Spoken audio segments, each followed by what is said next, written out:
Rise and shine, it's धोखा time. Urfi और Nikita traitors जीत गए, but the internet is saying Rebel Kid aka Apurva was the real winner. क्यों? Because in a game of deception, Apurva played something way bigger than strategy. She played presence. Let's dive deep.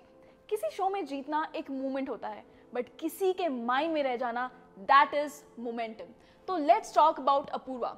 इस लड़की ने honestly game ही पलट दिया. जब show शुरू हुआ सबको लगा ये तो बस एक रेबल है, इमोशनल हो जाती है, लेकिन we were very wrong. Apoorva की स्ट्रेटजी इतनी लेयर थी कि बड़े से बड़े प्लेयर्स कंफ्यूज हो गए. इसको कहते हैं स्मार्टली वेक, जब आप इतने अनप्रेडिक्टेबल हो जाओ कि आपको कोई कैटेगराइज ही ना कर पाए. अपूर्वा की सबसे बड़ी स्ट्रेंथ थी उसकी अनप्रेडिक्टेबिलिटी. एक तरफ इमोशनल, दूसरी तरफ सॉलिड लॉजिक.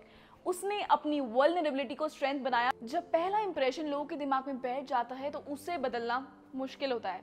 सबको लगा था कि वो चिल्लाती है, पर वो साइलेंटली ऑब्जर्व कर रही थी. उसने अपने क्योस से मेंटल ओवरवेल्म क्रिएट किया. लोगों का दिमाग कंफ्यूज हो जाता था कि यार ये कैसी सी है, इसको समझाएं कैसे.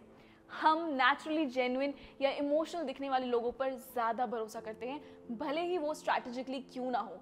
And that my friends was pure genius. उसने शो की डायनेमिक्स ही बदल दी. वो सिर्फ प्लेयर नहीं थी, एक ट्रू एंटरटेनर थी. और इसलिए अपूर्वा थी शो की असली टीआरपी. लोग उसके रिएक्शंस, उसके डिबेट्स देखने आते थे क्योंकि उसकी अनप्रेडिक्टेबल नेचर ने हमारी नोवेलिटी और ड्रामा की नीड को ट्रिगर किया. अब बात करते हैं विनर्स की. उर्फी की स्ट्रैटेजी थी डायरेक्ट कॉन्फ्रंटेशन. जहां जरूरत हो वहां बोलना, ऑफन यूजिंग सोशल प्रूफ या इंटिमिडेशन. वो अपने प्रेजेंस से लोगों को अफेक्ट करती थी. निकिता थी silent observer, connecting the dots always. उसकी स्ट्रैटेजी थी इंफॉर्मेशन गैदरिंग और पैटर्न रिकॉग्नाइजेशन, एक क्लासिक एनालिटिकल अप्रोच. उसकी स्ट्रेंथ थी कामली सिचुएशन को एनालाइज करना. लेकिन अपूर्वा की प्रेजेंस ने उर्फी और निकिता के गेम को बहुत डिफिकल्ट बना दिया. अपूर्वा ट्रेटर्स के लिए सबसे बड़ा चैलेंज थी. उसकी रेबल पर्सोना ने इनर कॉन्फ्लिक्ट क्रिएट किया इनोसेंस में. ट्रेटर्स को हर मूव सोच समझ के करना पड़ा. उसने लोगों को अपनी रियलिटी डाउट करने पर मजबूर कर दिया. तो अपूर्वा का सीक्रेट सॉस क्या था?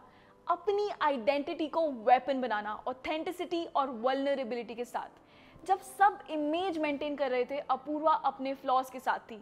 यही रीजन था कि वो ऑडियंस से इतना कनेक्ट कर पाई. उसके रियल इमोशंस और फ्रस्ट्रेशन ने व्यूअर्स को इमोशनल एंगेजमेंट बढ़ाया. जब आप रिलेटेबल होते हो तब लोग आपको फॉलो करते हैं. यही तो है असली TRP, which is rooted in deep human psychological connection. याद है उसका iconic dialogue, I don't know how but I am the TRP. वो सिर्फ प्लेयर नहीं थी. She was not loud, she was present. She was an extra, she was intentional. No begging, no soft stories, no influencer energy, बस एक raw unfiltered persona जो सब noise को cut कर गई. And that my friends is true power in a reality show. तो दोस्तों, ये था हमारा take on Apoorva the rebel kid who conquered hearts and became the ultimate game changer on Traitors India. Urfi no doubt played a strong game in the end to win, but Apurva was the one who made the show truly unforgettable, keeping us all hooked till the very end, all thanks to her fascinating psychological gameplay.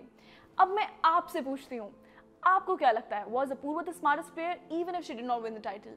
Did her rebel persona help her or hinder her? और क्या आप भी agree करते हो कि वो show की असली टीआरपी थी, even from a psychological standpoint? Comment section में बताओ. I am waiting for your thoughts.